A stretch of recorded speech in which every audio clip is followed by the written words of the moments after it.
നാട്ടുകാരെ ഓടി വരണേ, UP-ക്കെതിരെ വാർത്ത കിട്ടിയിട്ടുണ്ടേ. ഇനി ഇതിനെങ്ങനെ ക്യാപ്സൂൾ ഇറക്കുമ്പോ? ക്യാപ്സൂൾ ഇറക്കാതെ പറ്റത്തില്ലല്ലോ. സംഖ്യയായി ജനിച്ചു പോയില്ലേ അവസാനേ. എന്താ മാതൃഭൂമി ആ വാർത്ത ഒന്ന് വായിച്ച് കേക്കട്ടെ, എങ്ങോട്ടാ ഓടിയാന്നറിയാലോ.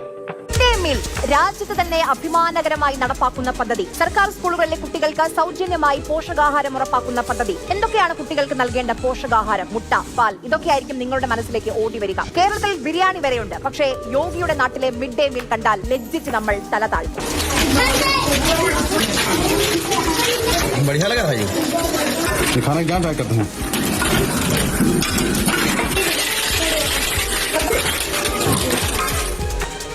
ഈ കാണുന്ന ദൃശ്യങ്ങൾ BJPയുടെ ഡബിൾ എൻജിൻ സർക്കാർ ഭരിക്കുന്ന ഉത്തർപ്രദേശിൽ നിന്നാണ്. സീതാപൂരിലെ പ്രൈമറി സ്കൂളിൽ നിന്നുള്ള ദൃശ്യങ്ങൾ. കരിഞ്ഞ റൊട്ടിയും മഞ്ഞ നിറമുള്ള എന്തോ ഒരു വെള്ളവും കുട്ടികൾക്ക് കൊടുക്കുന്ന ഭക്ഷണമാണ് യോഗി സർക്കാരിന്റെ പോഷകാഹാരം. അയ്യോ, ഇനി ഇതിന് വേണ്ട ക്യാപ്സൂൾ ഞാൻ എവിടെ ഒപ്പിച്ചുകൊണ്ട് വരും എന്റെ പൊന്നു തമ്പുരാനെ എന്ന് ആലോചിച്ച് നോക്കട്ടെ. കിട്ടി. ഇതിന് ശേഷം എന്തെങ്കിലും നടപടി എടുത്തിട്ടുണ്ടോ എന്ന് നോക്കാം. അതിനുശേഷം ഇതുപോലെ എന്തെങ്കിലും പ്രശ്നം കേരളത്തിൽ നടന്നിട്ടുണ്ടോ എന്നും കൂടെ നോക്കാം. അപ്പൊ ക്യാപ്സൂൾ ആയില്ലേ. എന്തായാലും ആദ്യം എന്തെങ്കിലും നടപടി എടുത്തിട്ടുണ്ടോ നമുക്ക് നോക്കാവേ. എന്തൊക്കെയോ നടപടി എടുത്തിട്ടുണ്ടല്ലോ. പ്രാഥമിക അന്വേഷണത്തിൽ വീഡിയോ യഥാർത്ഥമാണെന്ന് സ്ഥിരീകരിച്ചു. സർക്കാർ സപ്ലൈകൾ സമയത്ത് ലഭിച്ചിട്ടും നിർദ്ദിഷ്ട നിലവാരത്തിലുള്ള ഭക്ഷണം നൽകിയിട്ടില്ലെന്ന് കണ്ടെത്തി. അത് ശരി, സർക്കാർ സമയത്തിന് അവിടെ സാധനങ്ങൾ എത്തിക്കുന്നുണ്ട്, പക്ഷേ അവർ ഭക്ഷണം നൽകുന്നില്ല. അത് കണ്ടെത്തി. സ്കൂളിന്റെ പ്രധാന അധ്യാപക കൽപക വർമ്മയെ സസ്പെൻഡ് ചെയ്തു. കുക്ക് അനീറ്റയുടെ സർവീസ് അവസാനിപ്പിച്ചു. ബ്ലോക്ക് എഡ്യൂക്കേഷൻ ഓഫീസർ ഉദയമണി പട്ടേലിനെതിരെ അഡ്വേഴ്സ് എൻട്രി, അതായത് അനുകൂലമല്ലാത്ത സർവീസ് റെക്കോർഡ് നൽകി. മറ്റു ഉദ്യോഗസ്ഥർക്കും നോട്ടീസ് നൽകി. FIR രജിസ്റ്റർ ചെയ്തു. സർക്കാർ ഭക്ഷ്യവസ്തുക്കൾ മോഷ്ടിച്ചതിനും ക്രിമിനൽ ബ്രീച്ച് ഓഫ് ട്രസ്റ്റ് തുടങ്ങിയ കുറ്റങ്ങൾ ആരോപിച്ച് പ്രധാന അധ്യാപികയ്ക്കും കുക്കിനുമെതിരെ കേസ്. ഇനി മുതൽ ബ്ലോക്ക് ലെവൽ ഉദ്യോഗസ്ഥർ സ്കൂളുകൾ സന്ദർശിച്ച് കുട്ടികളോടൊപ്പം മിഡ് ഡേ മീൽ കഴിച്ച് ഗുണനിലവാരം ഉറപ്പാക്കണം. റെഗുലർ ഇൻസ്പെക്ഷൻ ശക്തമാക്കാനും നിർദ്ദേശമുണ്ട്. അപ്പം കാര്യങ്ങൾ നടത്തി. ഇതൊരു ക്യാപ്സൂൾ അല്ലേ?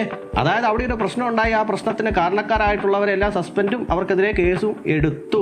അല്ലാതെ കണ്ടിട്ട് ഇവിടെ ചില സ്ഥലത്തൊക്കെ കുറ്റവാളികൾക്ക് വേണ്ടിയിട്ട് സർക്കാർ തന്നെ സർക്കാരിൻ്റെ ചെലവിൽ വക്കീലിനെയൊക്കെ വെക്കുന്ന പരിപാടികളൊക്കെ ചില നാട്ടിലൊക്കെ നടന്നിട്ടുണ്ടല്ലോ. അതൊന്നും ഏതായാലും ചെയ്തില്ലല്ലോ. എന്തായാലും കർശനമായിട്ടുള്ള നടപടി എടുത്തല്ലോ. അതുപോലെ ഇനി പോകരുത്. കേരളത്തിൽ ഇതുപോലെ എന്തെങ്കിലും പ്രശ്നങ്ങൾ നടന്നിട്ടുണ്ടോ എന്ന് നമുക്കൊന്ന് നോക്കാം. കിട്ടിപ്പോയി. 2025 July Chendamangalam government LP school ഉച്ചഭക്ഷണത്തിൽ കേടായ അല്ലെങ്കിൽ പഴകിയ അരി നൽകിയെന്ന് പരാതി. മാത്രക്കായോ മാതൃഭൂമി നിങ്ങൾ തന്നെ പറഞ്ഞേ കേക്കട്ടെ. ചേന്നമംഗലം ഗവൺമെന്റ് LP സ്കൂളിൽ വിദ്യാർത്ഥികൾക്ക് നൽകിയ ഉച്ചഭക്ഷണത്തിലാണ് ഇപ്പോൾ പരാതിയുമായി എത്തിയിരിക്കുന്നത്. നൽകിയ ഭക്ഷണത്തിൽ ദുർഗന്ധമുണ്ടായിരുന്നു, ഒച്ചുകളെ കണ്ടു എന്നതടക്കമുള്ള പരാതികളാണ് ഇപ്പോൾ രക്ഷിതാക്കൾ ഉന്നയിക്കുന്നത്. തുടർന്ന് കുട്ടികൾ വീട്ടിൽ പോയി ഇക്കാര്യം പറയുകയും ഇന്ന് രാവിലെയോടുകൂടി രക്ഷിതാക്കൾ ഇവിടേക്ക് സംഘടിച്ചെത്തി. അരിച്ചാക്ക് തുറന്നപ്പോ അരിയിൽ പുതിയ സ്റ്റോക്കാണെന്ന് പറഞ്ഞുകൊണ്ട് അരിയാണ് തുറന്നത്. പക്ഷെ അതൊരു ഉച്ചും പിന്നെ ഡേറ്റ് കഴിഞ്ഞ അരിയുമായിരുന്നു. എലിക്കാട്ടത്തിന്റെ മണം മന്ന ചോറായിരുന്നു. തിന്നാൻ പറ്റില്ല അമ്മയെന്നാണ് പറഞ്ഞത്. ഒരു വാർത്ത കേട്ടല്ലോ. പിന്നെ ഞാനിതൊരു തുലാസിൽ വെച്ച് അളന്ന് നോക്കുമൊന്നുമല്ല കേട്ടോ. ഇതിന് ശേഷം എനിക്കൊരു കാര്യം പറയാനുണ്ട്. ആരും പോകരുത്. ഒരു വാർത്തയും കൂടെ നമുക്ക് കേൾക്കാം. 2024 November Kasaragod Alampady government secondary സ്കൂളിലാണ് സംഭവം. അപ്പൊ ആ വാർത്തയും കൂടെ ഒന്ന് പറഞ്ഞേ. അതാരാ പറയാൻ പോകുന്നത്? റിപ്പോർട്ടർ ചാനൽ പറ. കാസർഗോഡ് സ്കൂളിൽ ഭക്ഷ്യവിഷബാധ. ആലമ്പാടി UP സ്കൂളിലെ വിദ്യാർത്ഥികൾക്കാണ് ഭക്ഷ്യവിഷബാധ ഏറ്റത്. സ്കൂളിൽ നിന്ന് കുടിച്ച പാലിൽ നിന്നാണ് ഭക്ഷ്യവിഷബാധ ഉണ്ടായതെന്നാണ് സംശയിക്കുന്നത്. ഇന്ന് ഉച്ചയോടെയായിരുന്നു സംഭവം ഉണ്ടായി. ഉച്ചയ്ക്ക് 2:30 കുട്ടികൾ പാല് കുടിക്കുകയായിരുന്നു. തുടർന്ന് കുട്ടികൾക്ക് ദേഹാസ്വാസ്ഥ്യം അനുഭവപ്പെടുകയായിരുന്നു. പനിയും അതുപോലെ തന്നെ ക്ഷീണം ഉൾപ്പെടെയുള്ള ഛർദി ഉൾപ്പെടെയുള്ള കാര്യങ്ങൾ അനുഭവപ്പെടുകയായിരുന്നു. അപ്പൊ ഇതുപോലുള്ള സംഭവങ്ങൾ എല്ലാ സംസ്ഥാനങ്ങളിലും നടക്കുന്നുണ്ടെന്ന് അറിയാലോ. അപ്പോൾ ഇതിന് ശേഷം ഇപ്പൊ UP-യിൽ നടപടിയെടുത്തെന്ന് പറഞ്ഞല്ലോ. അപ്പൊ ഇതിന് ശേഷം ഈ 2 വാർത്തകൾക്ക് ശേഷം എന്താണ് നമ്മുടെ നാട്ടിലെടുത്ത നടപടി എന്നൊന്ന് നോക്കണ്ടേ? ആദ്യത്തേത് ചേന്നമംഗലം ഗവൺമെന്റ് സ്കൂളിൽ പഴകിയ അരി. അപ്പോൾ അതിനെ തുടർന്ന് എന്താണ് നടപടി എടുത്തതെന്ന് ചോദിച്ചു കഴിഞ്ഞാൽ ഫുഡ് സേഫ്റ്റി വകുപ്പ് അരി സാമ്പിളുകൾ പരിശോധിച്ചു. ജൂൺ മാസത്തെ ബാച്ച് മോശം ഗുണനിലവാരം ആണെന്ന് സ്ഥിരീകരിച്ചു. എന്നിട്ട് റിപ്പോർട്ടും കൊടുത്തു. പിന്നെ എന്നാ ചെയ്തേ? സ്കൂൾ അധികൃതർ ഉടൻ പുറത്തുനിന്ന് പുതിയ അരി വാങ്ങി ഭക്ഷണം നൽകി. സപ്ലൈക്കോ പുതിയ സ്റ്റോക്ക് എത്തിച്ചു. രക്ഷിതാക്കളും യൂത്ത് കോൺഗ്രസും പ്രതിഷേധിച്ചു. അരി സൂക്ഷിച്ചിരുന്ന ഗോഡൌൺ പൂട്ടി. ആരോഗ്യ വകുപ്പ് കുട്ടികളുടെ ചികിത്സയും അന്വേഷണവും ആരംഭിച്ചു. ഇനിയാണ് ട്വിസ്റ്റ്. വലിയ ശിക്ഷാ നടപടി റിപ്പോർട്ട് ചെയ്തിട്ടില്ല. പ്രധാനമായും അന്വേഷണവും തൽക്കാല പരിഹാര നടപടികളും മാത്രമാണ് ഉണ്ടായത്. രണ്ടാമത്തെ കേസിൽ എന്താ സംഭവിച്ചത്? കാസർഗോഡ് ആലമ്പാടി സ്കൂളിലെ പാലുമായിട്ട് ബന്ധപ്പെട്ടത് ജില്ലാ മെഡിക്കൽ ഓഫീസർ നേതൃത്വത്തിൽ റാപ്പിഡ് റെസ്പോൺസ് ടീം യോഗം ചേർന്നു.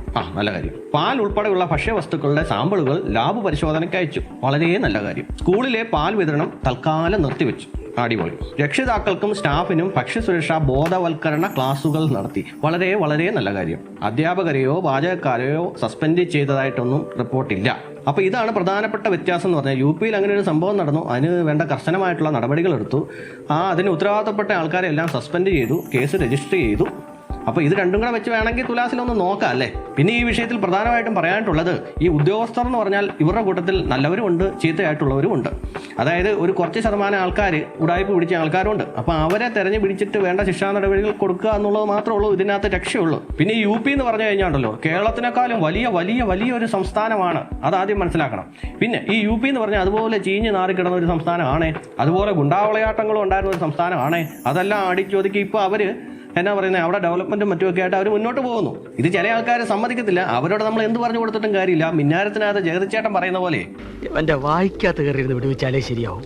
ഇപ്പോൾ ഈ വീഡിയോ ചെയ്യാനായിട്ടുള്ള ഒരു ചേതോ വികാരം എന്ന് പറഞ്ഞു കഴിഞ്ഞാൽ, UP-യിൽ എന്തെങ്കിലും സംഭവം നടന്നു കഴിഞ്ഞാൽ ഉടനെ അതൊരു മഹാസംഭവമാക്കിയിട്ട് അങ്ങോട്ട് തള്ളിമറിക്കുക. അതായത് നമ്മുടെ നാട്ടിൽ ഇങ്ങനെ ഒരു പ്രശ്നങ്ങളെ നടന്നിട്ടില്ല. എല്ലാ പ്രശ്നങ്ങളും UP-യിലാണ് കേട്ടോ.